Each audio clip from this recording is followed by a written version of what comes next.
Audiobook Club with Steve Phillips and Matthew Layton. On this episode of Audiobook Club, as the band Pulp released their first new music in 25 years, we joined frontman Jarvis Cocker for a rummage around his attic. Good Pop, Bad Pop. An inventory by Jarvis Cocker. As read by me, Jarvis Cocker. Chapter 1.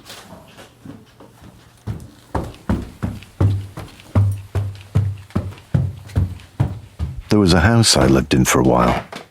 I stored a lot of stuff in the loft of this house.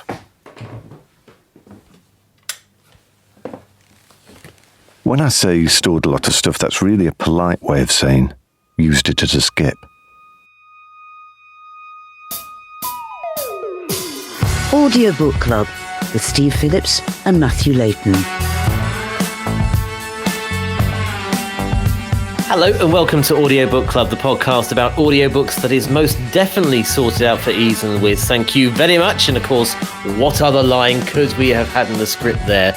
Matthew Layton, welcome to the podcast. I did both things there, Steve. I did both copy and paste. You did. You did, absolutely. By the way, can I put a screeching halt to the podcast in the early seconds and quickly dragging Conclave from our last episode? I think we did a massive disservice to Conclave. Yeah. So before we swing into Jarvis Cocker's attic, let's swing into the Pope's Basilica. Okay. I said at the time, didn't I, that I thought it was like the Da Vinci Code, but without the fun. Yeah. But because I hadn't finished the book, and as I finished the book and the denouement of who the Pope was going to be from this conclave, what a finish! What a finish! That was brilliant. I loved Conclave, and everyone should go and read it. There we go. Okay. I have to confess that actually... Appropriately. Having... Indeed. When was your last one? Thursday. I have to confess that I found myself wanting to get to the finish and find out what the finish was. I predicted who would win, as I think everybody did, but I didn't predict the twist. I love you. This is the first time I've heard, actually, and I was glued to the conclave, as a lot of us were. No one ever talks about who won. Who won the conclave? Who won? Like it's the lottery or the footy. Who was the runner-up? That's the important one. They should announce it in a sense, like get a bit Britain's Got Talent about it, in ascending, descending, reverse order, and then the music. And let's face it. That place, the Vatican, is not short of a dramatic tune or two. We could have had some light organ music going on in the background, and then a flourish at the end as we go da da da da da da da. Robert Prevost, ladies and gentlemen. Chicago's finest. Indeed, there we go. So congratulations to Pope Leo. From all or both of us here at Audiobook Club for whatever that's worth. And yes, definitely. Just as an addendum to our last episode where we didn't give Conclave the most glowing of reviews, go and read it. It's brilliant. Yes, there we go. Right. Pope Leo, quickly, muzzle tough. Yes. I've just got to rummage around in my... You're having a rummage now. I'm looking for the spanner to turn your sensitivity nuts to decorum.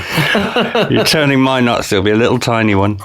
Certainly am. Right, okay, so we pivot now to this week's book. We are casting an ear over Good Pop, Bad Pop. I love what you put in the script here. You just put good cop, bad cop. Fair enough. Did I? Yeah. Sorry. It's nice words, but Good Pop, Bad Pop. And I did like that introduction, by the way, where Jarvis does say, by Jarvis Cocker. Yeah. By me, Jarvis Cocker. Love it. It sums up the whole tone of the book and indeed his career, I think. The way he refers to himself within the context of a formal structure with a little bit of a wink. I think that, he does, doesn't he? Yeah, which I think there's a knowing wink, isn't it? It's like we've all been here rummaging through our attic in the quiet moments. Now, so Steve, yes. You mentioned the script where I've done some muzzpronting. I wanted to ask you first of all. Let's set this out properly. Who are Pulp, and what do you think of them, Steve? So if you've so Pulp growing up, well, certainly the 90s were my 60s, I guess, and Pulp were really at the forefront of those. It was you know what, the 90s just seemed like a really nice time when you look at the age we're living in now, and when I think about the younger generation growing up and what they're having to kind of live with and how it's affecting them. The 90s was you know, obviously it had its bad points. Of course, looking back now, you wouldn't get away with a lot of the stuff that was going on there, and quite rightly. However, in terms of music, Britpop was just fantastic. Original guitar songs, you know, original bands, amazing lyrics. It really did speak to the generation, and really Pulp were at the forefront of that, and very good of them, I thought, to start back in 1978 to kind of reach that peak in the 90s. They were right there. Common People was absolutely seminal. The video to Common People, I'll never forget watching that on the ITV chart show, and then suddenly Jarvis Cocker pops up in this shopping trolley. It was just brilliant. It was, so Pulp were there right throughout the 90s and also beyond. Oh, hold on. You mentioned Common People, the song. This, of course, is the second time that not only Jarvis, but the song Common People have featured on this podcast. Can you remember the first time? To coin a phrase. Very nice. That was an accident. Different class back then. Yay. Now, do we talk about William Shatner?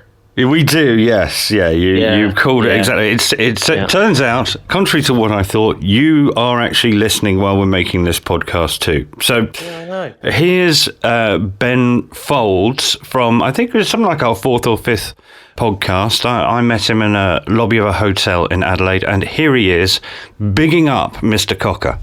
The word that jumped out at me from that part of it is also a word that I've heard you use in what is undoubtedly my favourite cover version of all time ever. Bitch? No, Tourist. Tourist, right. Yeah. So I only really understood Pulp's Common People when I heard the Shatner version and heard the words independent of it. Right. Seems to me, am I putting too much meaning on a song that reflects your upbringing, or is that just a happy coincidence? Oh, no. I think that song is just probably the most incisive pop song about that particular class divide. Pulp's Common People. Absolutely. Jarvis absolutely nailed it. I think it's his best song. It's just a beautiful song because it's the tourism part is the wonderful part of it. I mean, that's and it's a good way. And I took it. So that's basically Ben Folds saying, I grew up in a working class environment. I hate class tourism too. And it's true of the lyrics that they sung about. It really did speak to you. It was very much a reflection of real life and attitudes, and don't get too full of yourself, basically. And their new single that was out recently, Spike Island, was another. It's really a real renaissance for them, I think, over the summer to come, and looking forward to their album. Hold on, going back to Common People for a second, and also, and it comes up about Jarvis's taste, influences, and aesthetics become a lot clearer, and they're laid out a lot clearer in this book than you would necessarily get from just listening to them in the background on the radio. There's always more to it. In fact, do you know what Spike Island's about? Yes, it's about Stone Roses gig on Spike Island. Right. Okay. So you see, I knew it was something cooler than I am, but I didn't know what it was. There's a bit. He didn't go. Jarvis Cocker never went to the gig. No, but he I think he got stories. I think he got a story of basically as a DJ there. It's a sequel to Sorted for Ease and Whiz, this new single, Spike Island, because it was to do with people who kept repeating a phrase over and over again, and it stuck in Jarvis Cocker's head, basically.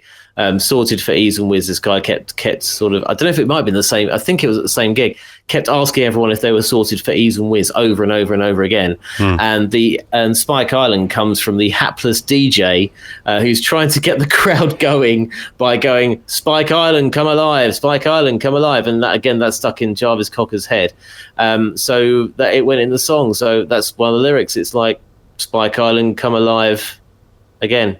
I think it was that anyway. Yeah, so that's where it comes from. You're a huge Pulp fan. In fact, you mentioned that when we were talking about the stuff we've listened to on the BBC in the last week, you made the point that you had listened to BBC Six Music specifically to catch the new song and an interview, didn't you? So you're quite a big fan, and you're into them, aren't you? Well, I'm into them, but I wouldn't say I'm a close fan. I think what it does is it's part of my total malaise in being, very misty-eyed about the past now, and thinking how much nicer it was. So, if it had been Blur making a comeback and they launched a smash single, I might be all about that, or Suede, or I don't know, Sleeper, or something. I just realised, I've met Louise from Sleeper twice. One of our friends actually does a podcast, and I think starring Louise Winner from Sleeper, top poker player as well as rockstar and novelist. It's called The Crisis Right, where she interviews people about how they're dealing with a midlife crisis when they were like big in the 90s. I would love to hear that. So I met her twice. I met her after a gig she did in Hamburg, and I went, "Hi, I'm living here in Hamburg. And I really like what you're doing." And she was really nice. She came out and had drinks with the audience after the show. And she did the same, I think it was about 8 years later, in Vancouver. I said, "I remember you. I saw you in Hamburg." And she was very lovely. And at that point, despite your Tommy Cooper impression. At that point, I had to go, "Oh, she's really nice and she's also beautiful, but I have to go away now because I'm too drunk." There you go. That's very interesting. That's very sorry.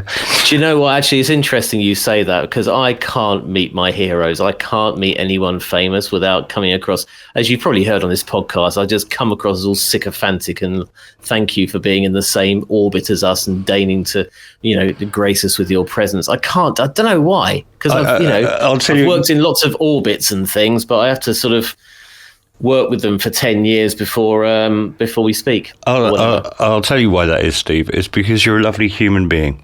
Shall we move? Get this. I'm going to do you. I'm going to do your bit now. Shall we move from Orbit to Wrigley's Extra?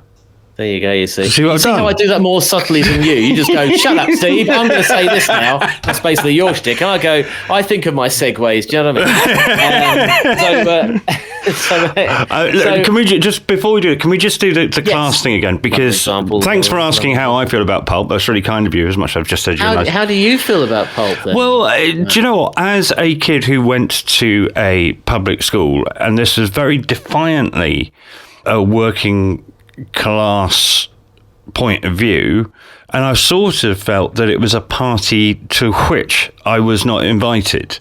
And as I say, they were there, they were part of the background, but I have to say that over the years, possibly in the same way as you, I didn't necessarily get it at the time, but they creep up on you, don't they? And it becomes part of the sort of the furniture, it becomes familiar. Same with David Bowie.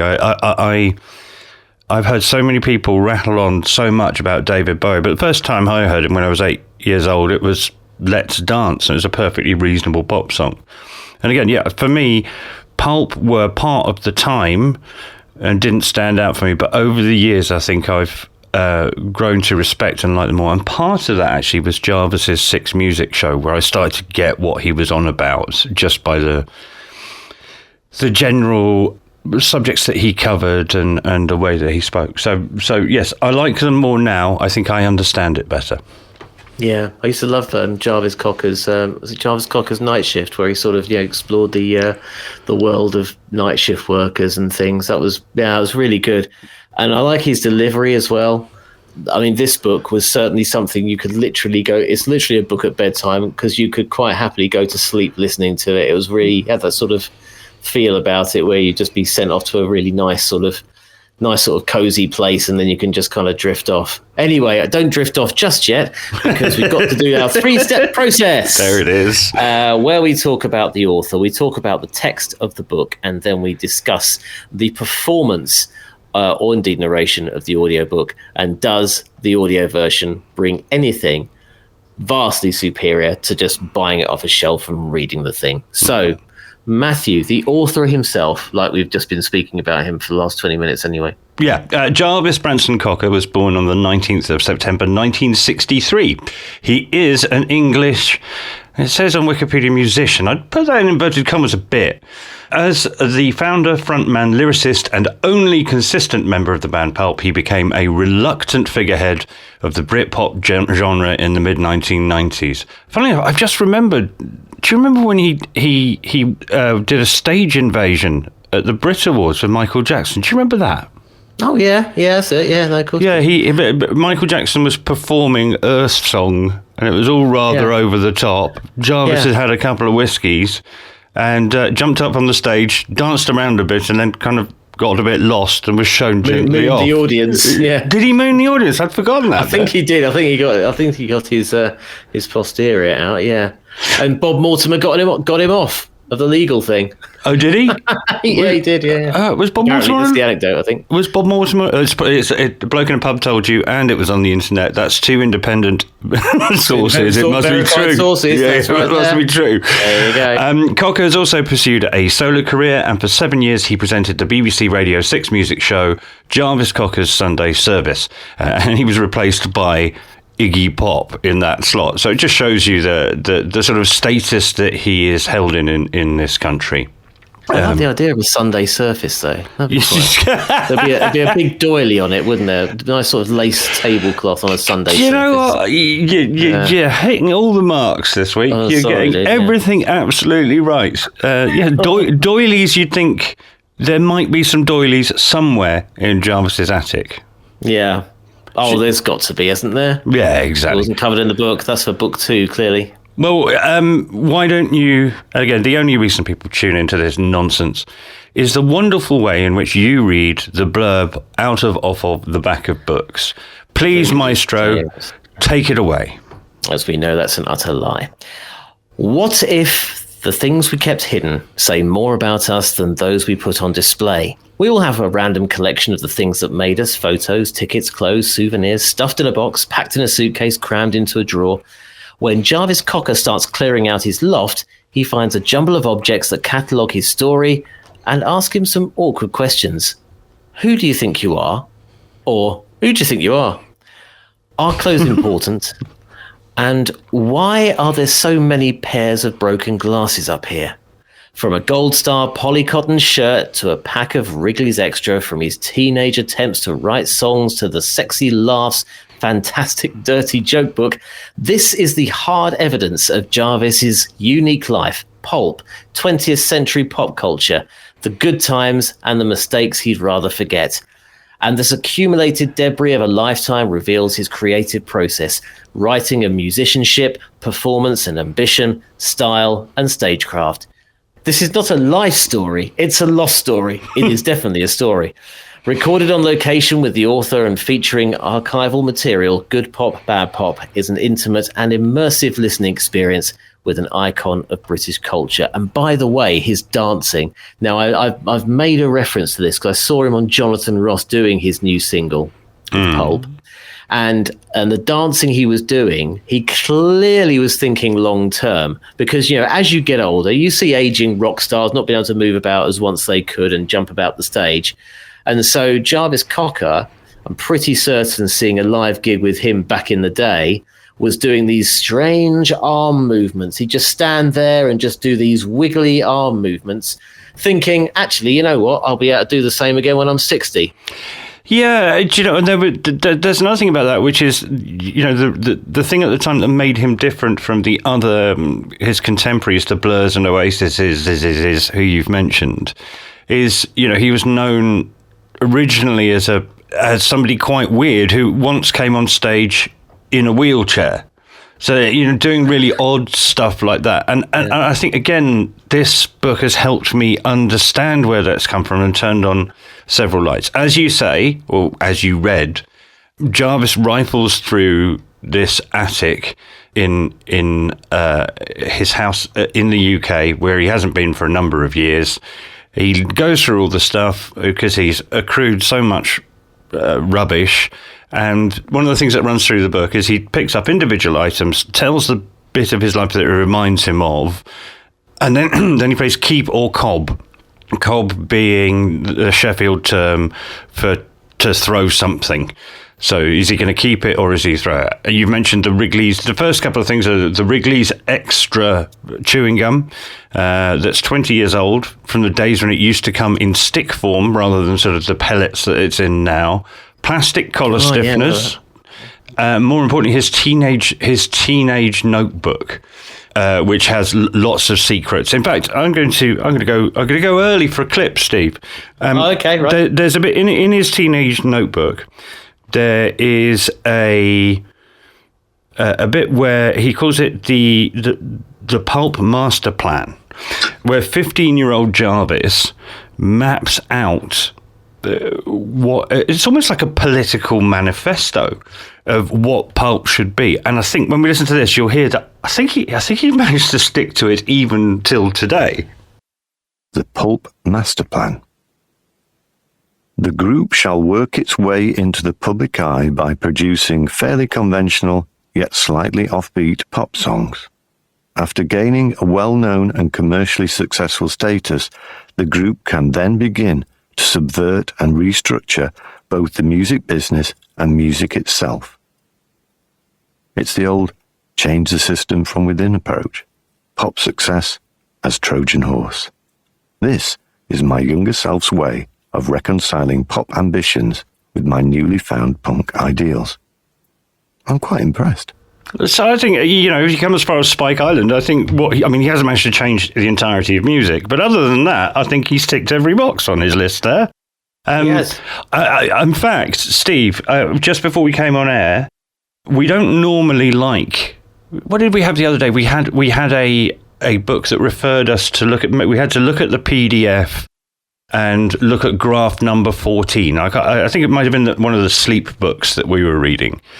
But... I pointed out to you the PDF that came, the accompanying PDF that came with this book, which I didn't touch while I was listening to the book because I was on buses and carrying shopping and stuff. If you scroll down through that PDF, through past the Sexy Laughs Fantastic Dirty Joke book, which you mentioned before, and it's got a very saucy cover, I think you'll agree, you'll get to the Pulp Master Plan and how it was written in his teenage notebook. Are you laughing at the saucy pictures? I've just got there. Yeah. And these are genuine. I mean, I think looking at the PDF just now has again cemented it. It's not particularly. It's not something that I necessarily experienced at the same time, but I quite enjoyed having a little scroll through it. Yeah. What do you think of his handwriting? Well, the way he's written the headline to the Pulp Master Plan, the word "the" and "pulp," well, mainly the word "the," he's almost carrying off a swastika with the H and the E. Well, early 20th century political manifestos, that's fine, yeah. Well, indeed, yes. Yeah. Category A music, the music. Yeah, I mean, this is what... Wow, and then his doodling is really good. It's just like it's good to draw a fist with major record company written on it. Oh, yeah, and I think that's meant to be a hatchet or a meat cleaver, in fact. It's meant to be a meat cleaver. I'm not actually looking at myself at the moment. So I love this fact he's got a packet of Venus Perfect pencils. Well, this is interesting because there are loads of things that come up, and that's not one that I recognised. But the brand names that come up include Rose's Lime Juice, which I agree with him is minging. I think he had a label from a Rose's Lime Juice. Do you remember Cusson's Imperial Leather Soap, Steve? Well, we often talked to you at university during the time of Pulp, actually, was there, how good a band... I was discussing with my friend Will at the time how good a name for a band Imperial Leather was. Yeah. An ageing rock band called Imperial Leather. There you go. No, these were supposedly luxury soaps, weren't they, that sort of referred to the Imperial Leather. Yeah. Did you have a bar of this soap ever? Loads. Yeah, it was my dad's... Did you have a magnet attached to it? Oh, yeah. Do you remember this? Where actually you could attach, it was at the bottom. Embedded. It was a little round one embedded in the bottom. And you would attach it to the corresponding thing on your sink. And it was just, I mean, I used to love going around. I couldn't wait to go with my grandparents to wash my hands because they had a magnetic soap. It didn't smell very nice, though, did it? Ah, dreadful. It wasn't a fragrant soap. It was sort of, it smelled of the Empire, basically, I think. And then there's Marmite as well. Way down. And all of these things are quintessentially British, of questionable quality. But it's really weird the way he sort of hoovers up all of these brand names and the images they're meant to present. And you go, oh, yeah, I suppose that is part of what Pulp does, if you see what I mean. Yeah. And as part of that, so he says at one point, the aesthetic has to be achievable. So just come from punk. People didn't wear shiny suits on stage or what am I thinking of? What are they called? What do country and western singers wear, Steve? Rhinestones. That's what they wear. That's what it is. Right. Okay. Rhinestones with shirts and tassels. Shirts with rhinestones and tassels. It's not about that. Pulp was about NHS glasses and a duffel coat.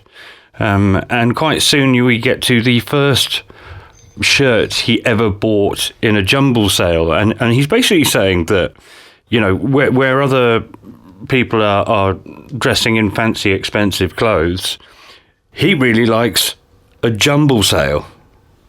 Yeah. Normal shops now seem boring in comparison to jumble sales. Everything just hanging there meekly on a clothes rail. You didn't have to fight a gang of old women to get what you wanted. Pretty tame. And where were the refreshments? Tea was available to very reasonable price at a jumble sale. And homemade cake. It was a scene. A complete day out. For £1 or so. And kind of when you look at that in the context of listening to a Pulp song, again, it's your thing about the comfort of what is now the past, isn't it? It's very English and very specific and very weird. But at the same time, I get all of those references. Yeah, completely. And also, I've just found his picture of the Cousins Imperial leather soap, and I reckon that is a magnet. There's packing a magnet. Is it? It's been worn away. Yeah, I think the sort of if you have got the accompanying piece, this is a bit niche, by the way.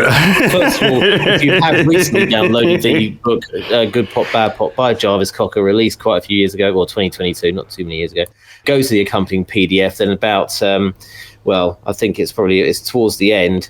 There is the picture of the Cousins Imperial leather soap, and I think that's a magnet. Jarvis, you won't be listening. But can I just say that this is great. So the PDF itself is quite shambolic. It's kind of in A4, and then at the beginning it says Jarvis Cocker, Good Pop, Bad Pop, an inventory designed by Julian House. Well, frankly. Would you say that's designed? Or, I mean, maybe it's a really clever subversive statement against PowerPoint. But what they seem to have done is got an A4 Word document and stuck a photo on each page. Yeah. Would that be fair? Yes. Okay. That's exactly what's happening here. I wouldn't. But I wouldn't necessarily want. If I'd done that, I wouldn't necessarily credit myself with the designer of it front and centre. Well, I mean, the only thing I can think where some designs happened is that it might be the order of the photos. No, that's the order in the book. I wasn't expecting I wasn't expecting the loft to have a yellow door. That was nice. Nice entrance, by the way. Yeah, that's the sort of loft entrance I'd like. Let's face it. You look at that loft entrance he's got. I mean, basically, and we know what lofts are really like. It's an awkward ladder. If you've got a built-in ladder, usually it's just like a precarious ladder up against the walls. So you're chipping your paintwork before you even get up there. And then the blooming thing's jammed or it won't come up. The loft door won't happen. It's covered in loads of fiberglass. And it's just, I mean, it's not a pleasant experience. The last thing I would be doing if I went up to my loft would be to write an audiobook. I loved it when my dad used to. So we had a loft it was a house built in the 1960s, and you had to get a stick to open up the hatch in the ceiling. Oh, yes, and then you'd yeah. turn the stick round the other way and push up against a death trap of a folding aluminium ladder that would come down at an angle. I always used to get really excited as a kid. My attic, of course, now that I'm doing slightly better in life, do you know what's in my attic? I don't know if you can disclose what's in your attic. Fucking Narnia. Wow, that conjures up an image. I don't think that's what Lewis Carroll had in mind. You just made the words fawn porn come into my head. Next slide. There's a link in the show notes. I wanted to have the top half of a muscular man and the bottom half of a goat. Okay, right, yes. Enough. Okay, right, so... Oh, now it was a girl like that the once. audiobook. What do you think about the audiobook production? No, I'm not going to bother, Steve. I'll let you do it. What do you think of the audiobook production? I love the opening, that you can hear the rummaging around and trying to access the loft and all the rest of it, and it was just the sounds of the objects he was picking up and examining. It was just like it was the rustle of the paper. It's not gonna win any Oscars for sound design, but at least he made some sort of effort. I completely did. I really like. Actually, I wouldn't be surprised if Jarvis Cocker actually did do this and recorded the sounds. It wouldn't surprise me, because I will finish with a flourish once we finish this this little section of towards the end of the book. He does do his own stuff, and I really like that. He just sort of has a crack at things, and he did that with his last single as well. Yeah, does all his own stunts. Yeah, does all his own. I always stunts, find it difficult when people record their own footsteps, because footsteps should either get louder or quieter or go from left to right, and the problem is. With that, it's irrelevant. It's my problem. You're I should clearly get channeling Dirk Maggs here already. Yeah. Can I bring the honourable gentleman? Normally, I've stuffed this up, haven't I? I'm going to play us a slightly longer clip from this book that refers to the tingle, which is the feeling you get when you hear, or the feeling Jarvis gets when he hears a piece of music that he likes, a new piece of music. And funnily enough, the one he mentioned is the song that my dad and I used to consider the worst song in the universe, which is Where Do You Go To, My Lovely by Peter Sarstedt. Oh, yes, it was. Oh, no, it wasn't. Yes, it was. Shut your face. We used to sing along to it with our own words. But this is how Jarvis describes how he felt about hearing a new piece of exciting music, and then how that transferred to his artistic endeavours. And you sip your Napoleon brandy, but you never get your lips wet. No, you don't. And how did you sip Napoleon brandy without getting your lips wet? But despite the fact that I had no real idea what all these things Peter Sarstedt was singing about were, I did understand something very important about his song. It gave me the tingle. The tingle is fundamental to my creative story. The tingle is what led to me writing my own songs. People have different ways of referring to this feeling. Some say chills. That makes me think of Grease. Other people say goosebumps. I associate that more with being scared shitless. But it all means the same thing.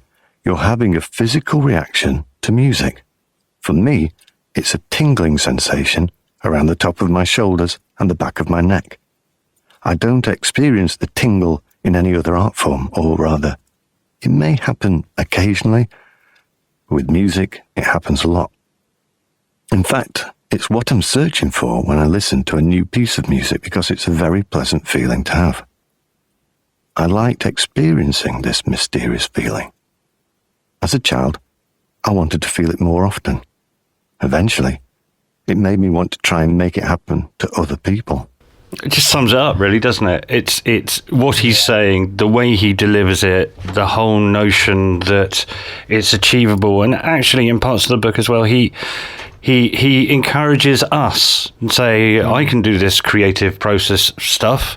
You know, you don't have to have all singing, all dancing, production equipment, you know, whatever. He just says, you're making creative decisions all the time. So am I. And he's made a 45-year career out of duffel coats and jumble sales. And he's just so gentle and low-key. As I say, I think older me is enjoying this book more than younger me would have done. But yeah, I thought it was a warm. I was just listening to see what was it that got me about that clip, and part of it is he just doesn't use long words and he delivers it slowly. And I enjoyed it. I didn't quite nod off, but it was like a. I tell you what it is. It's a nice, warm, Badidas bath. Oh yes. Oh, now you're hitting. None of your Radox nonsense. Badidas bath. Badidas bath bubbles. There you go. Yeah, you really couldn't go wrong with those back in the 80s, could you? Sit back with a plastic cup of Corona. Yeah. The soft drink, the red one or the green one, whichever's your favourite. Maybe a club. Or a flake. Flake, I think, is a bit that you're getting ideas above your station there, mate. To be honest. Oh really? Yeah. No, I don't think. Yeah. Penguin would work. The trio. Oh. Oh yes. No. Trio. Do you remember them? Although that's three things. That's a bit greedy. 3 things in one. Yeah. Very true. I'm very fond, true. I'm fond of strawberry yogurts and chewy sweets are fun. Yogo's two of my Pacers. Pacers. Yeah. We are just basically. Oh God, play it. We're like low rent Robert Elms. This is like I'm Alan Partridge all over again, right? Do you remember childhood? Wasn't childhood great? Shall we all talk about childhood? Bod. Do you remember Bod? Bod and Bob. Yeah, Farmer Barley Mow. Oh, that was television. If I could invoke some Gary Crowley, it would be what are your memories of the great man, Bod? Yeah. Legend. Mr. Crowley, you are a legend. Good. Well, anyway, we've gone far too niche and totally inaccessible. And Steve, handbrake turn. Get us the here we go. Stuff out of here. We wrap up. Okay, so Good Pop, Bad Pop is by Jarvis Cocker, read by the same. It came out exactly almost a day, 6 days out as we record, 26th of May 2022, 6 hours and 39 minutes. So a fairly quick read, published by Jonathan Cape. Now then, before we go into next week's book, I have a couple of extra notes from the margin I've quickly added in there that I really wanted to sort of cover, because we should cover this. This is a headline thing we should have done at the start, basically, but we like to break all conventions by forgetting that and then remembering towards the end to quickly mention it. Shambles! So basically, the big news is, because we've always discussed this, AI narrators, and it's finally happened. Let's face it, as soon as AI could make noises with mouths, Audible would have been going, right, how do we get AI narrators in to, undercut, real voice artists? What are your views on the AI narrators plan from Audible? Yeah. Should I get an AI to speak your words for you? Do you know what? You probably could. I heard one today. So the makers of Fortnite are being sued by the American Actors Union because they have put an AI James Earl Jones as Darth Vader into one of their games. And the thing I heard it say was, I think pineapple on a pizza is an abomination. But it was quite good. It was quite convincing. We covered the Michael Parkinson stuff recently, didn't we? And it's getting good. So obviously we're very sorry to all of the poor, impoverished voice artists who will lose work, but also won't it make available to people like me who can't necessarily sit through reading a whole book, won't it make a wider number of books available to me? Also, it's not going to work for a while, I think. There you go. That's what I think. What do you think, Steve? Interestingly enough, I've been scouring the net for stories of the counterpoint, which is when are the unions going to start speaking up about this on behalf of the voice actors. who narrate audiobooks. And actually just about, I don't know, 4 or 5 days ago, the Writers Guild of Great Britain has said it's going to be has responded to this. You can see on their website actually the response that they've written there. I've literally just pulled it up because I've not actually seen the Writers Guild. But the Writers Guild, surely the writers would be vaguely in favour. I mean, recording an audiobook is an incredibly expensive process. And as we know, having spoken to authors who are forced to do it, what union rules for how do voice actors feel about actual authors reading books? They'd probably try and ban that too. For a little while, there will be a difference in quality. I think that the interesting thing that you and I always say about producing radio is you've done a good job if nobody notices you're there. But if you slip up and make one mistake, the one that always sticks with me, still angry about it, is somebody was a voice artist read out that the character was driving an American car, a Camaro, and as opposed to a Camaro. And you know what? Some people wouldn't even notice that. But surely AI is going to, for a little while, unless edited and checked and proofed by people who can actually do something about it and change it, it's going to make mistakes. As I said, the one that always slips people up is use of the expression "the one" in the middle of a sentence, and it can be so badly pronounced it's screeching. And sometimes I have to throw my phone across the room when somebody repeatedly offends. And I think AI is going to offend repeatedly unless you get somebody who has the technical experience, the audio production experience, and the literary experience to be able to make sure something is expressed right. And at the moment, that's going to cost more and take more time than just putting a voice artist in a studio, I think. Yeah, you've got a point there. For anyone who hasn't heard about this and hasn't seen the news, so basically Audible in the coming months are launching 2 services. So firstly is a completely Audible managed end-to-end production. So they will create your audiobook using AI narrators. Mm-hmm. One area where I think this could have a potential is if you're self-published and you can't hire you can't have your book audio narrated at all because you can't afford it if you're self-publishing, and that they're offering that as a second service. The interesting thing that's coming soon that they're doing later on in the year is rolling out AI translation. Now, AI translation is really difficult. It's incredibly difficult, and it's not. You can get something translated by AI, but you need it reviewed and reviewed and reviewed to make sure that they're using exactly the right grammar, that you're getting it can alter a book's tone if it's translated in the wrong way into another language, and all sorts of things there. So that's going to be really interesting to see. Let's lean on our own professional and personal experiences, Steve. So number one was the idea that Amazon will take your book and make it into an audiobook. What's your experience of Amazon's B2B services, Steve, and how they make things cheaper and easier to do? I haven't had any experience of that. Yes, you have. Yes, you have. Yeah, but not a good experience necessarily. Well, there's the point, isn't it? And this is more complicated than what you were doing. And the second one is, AI translation's fine. I mean, it's going to be like a second tier, isn't it? They're going to be second-class audiobooks. I'm sure everybody's going to tell me, you say that now, but once we've got the nuclear-powered AI servers, then it will get better faster than you think. It won't. Yeah. I don't think it will. I don't think it's quite there. Again, I think you've just said it, and as someone who's a linguist and studied languages, and I know that in order to check a translation, you've got to do all the things we mentioned before: checking the pitch, the tone, the cadence of individual sentences, and then you've got to have somebody who can sit there and match up and check that the translation is correct. And human beings argue about mistranslations of literary books.